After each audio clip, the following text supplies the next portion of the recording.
with the budget and the points around. And I was very interested in what you guys shared, and I want to know what plans are in place to truly have actionable digitization and ease of doing business. My background is in IT, and more specifically, I was very involved in workflows, and I am just an advocate for eliminating the useless steps in a process.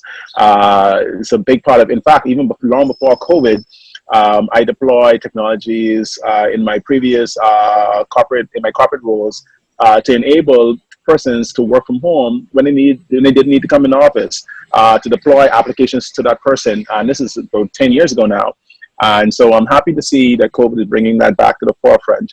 And I would like to see in the government workflows put in place so that if, for example, I like what you've done with VAT and inland revenue, but I want to be able to, when I apply for government service, like at the Treasury Department, that process can go through digitally without the rubber stamp saying yes. And I spoke to someone yesterday who was, she applied or she went through the course for, to be she went through a customs course, right? To be able to, I guess, write tariffs, right? Yeah. And she was explaining to me how, so she went through the course. She had to come to Nassau. I live in Luther, but she had to come to Nassau every weekend to do the course. When she was finished the course, she had to go to this office, and then this office, and this office, and this office, get all these approvals. And in my role, I always said, well, what if that person gets eaten by a shark? Because I'm always in the water. So I'm like, so what happens if I get eaten by a shark? Is my business secure? Does my family continue to go on? Am I so critical in the business that, or am I so critical in my role that the business just stops? She told me her experience at how that person was one person was in a seminar for a week. She had to wait till that one person come on a seminar for a week just to say that, oh yes, I can sign this document. Yeah. And so those sorts of things I really want to eliminate because it drives people off the wall, and only the persistent can really survive doing business here. You're absolutely correct, Ryan. You know, this COVID thing has had obviously very negative effects, but one of the positive things is that it has forced us to use technology. Before COVID, these Zoom things, for instance, and they were available. Was anybody really using them? No. I've had several international conferences on Zoom where I would have had to go travel to do that. So we're saving money and making better use of our time. Absolutely. But one of the things that I will admit that I am personally a little bit disappointed in is that we are not further along than I would have liked to have been at this particular point.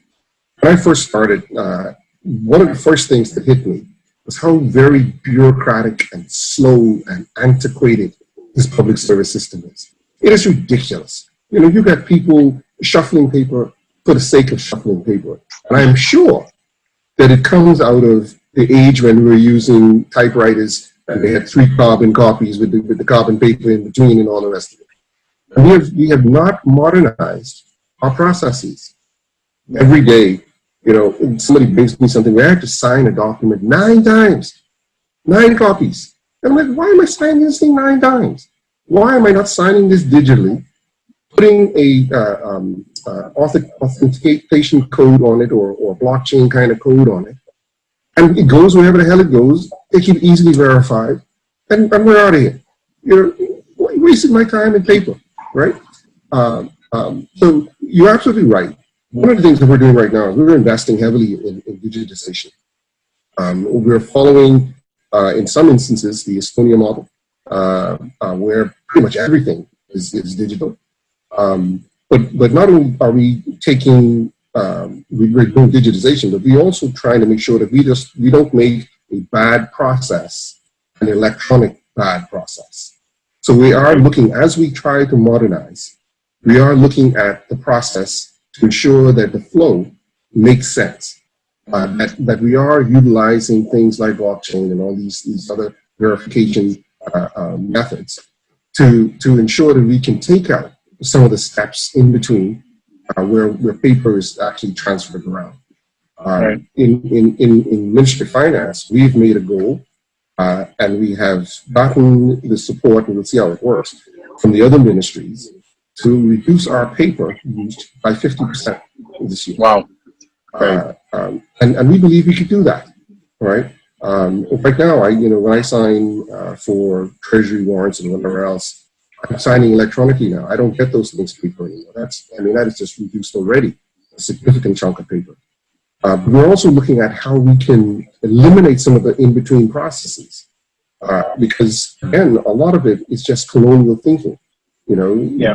The clerk has to give it to the accountant, who has to give it to the receptionist, who has to give it to the secretary, who has to give it to the PS, and then they got to come back down the same way. All of these things are not necessary anymore, right? Absolutely. Because whoever the initiator can send it to directly to the sign or authorizing person without all those middle people. You don't need them, and if they need copies of them, they can do it digitally, right? Exactly. So. We believe there's a lot of wastage and inefficiencies in the system that we can wring out, as long as we have a commitment to the technology. The public service, unfortunately, is very archaic in the way they do things, and also very resistant to change. In a lot of instances, coming from the private sector, some of the processes and things that we do and the way that we think is actually very frustrating, right? Yep. I'll tell you, as simple as, I as the minister can't talk to an accountant in the back of the office. I would be breaching protocol. So I gotta go talk to my permanent secretary, who has to talk to the next manager, to the next supervisor, before I get to the question. And the question could be simple as, where can I find this document, or what is this about? Something that takes 15 minutes is going to take 2 weeks to route, right? So, that's just public service frustrations. But we believe that by the end of this year, we're going to have completely digitized. We already have digitized passport office, and now we've reduced that whole process from a 2-week process down to a 2-day process to get a passport, applied for, and issued. Our next phase is going to be immigration. Where work permits and all of the processes of immigration are going to be digitized and cashless. We are going to be doing road traffic this year, so you'll be able to apply for your driver's license as well as your car licenses online. And if they're just simple renewals, you wouldn't even have to go into the office. You can pay for it online. It can be mailed to you rather than you having to go there, right? The other one is at the post office. They're going to be doing some digitization there. We're doing yacht registration and charter fees. Will be online very shortly. So slowly but surely, we're bringing everything online, and we're making it cashless. One of the goals that we have for over the next 3 years, I think it is to go completely cashless in the country.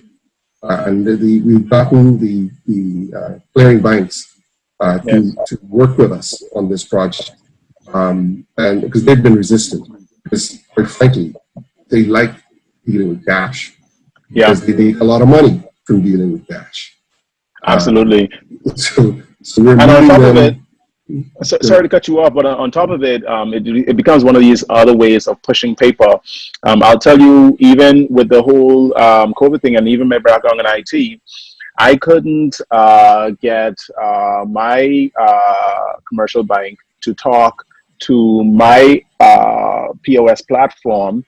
And it was almost, the POS platform was willing in 10,000 ways to be able to incorporate my commercial bank with the platform. But it was almost like the commercial bank was saying, no, we don't want, or even, for example, you're an accountant, QuickBooks. You know how QuickBooks can auto stream bank accounts right into QuickBooks. But it's like in the Caribbean or our commercial banks here, they just don't allow it for whatever reason. We have to download the CSV, upload the CSV, all of that stuff, to be able to reconcile our bank accounts in QuickBooks. So this is a big problem. I'm so happy that we're solving the driver's license and the areas that we're solving this year. And I also want to say, before we disconnect, that I am an advocate for pushing my country forward and serving my country. And that's one of the reasons why I joined the chamber, to be able to help in ways that I feel more useful. And like you, even though you've gone as far as joining and being a part of the government so you can work from the inside, I see myself being better working from the outside and being more efficient. And I would just like to offer myself, my services, just as a citizen of help, to be able to, when processes are created, just as another eye to walk through that process, being completely far away or far removed from the process, to not be biased, to walk through processes and say, okay, I like this. This makes sense. Oh, why do I have to still do this if this is here, this kind of stuff? So it's my background, and I would definitely be, I would love to get the Bahamas in this place, because I'm far from a sidewalk commentator. I am involved. I want to be involved, and I am offering myself to be involved, just because I want to see this done. Fantastic. It's my national service. Absolutely. We're setting up a tech committee now.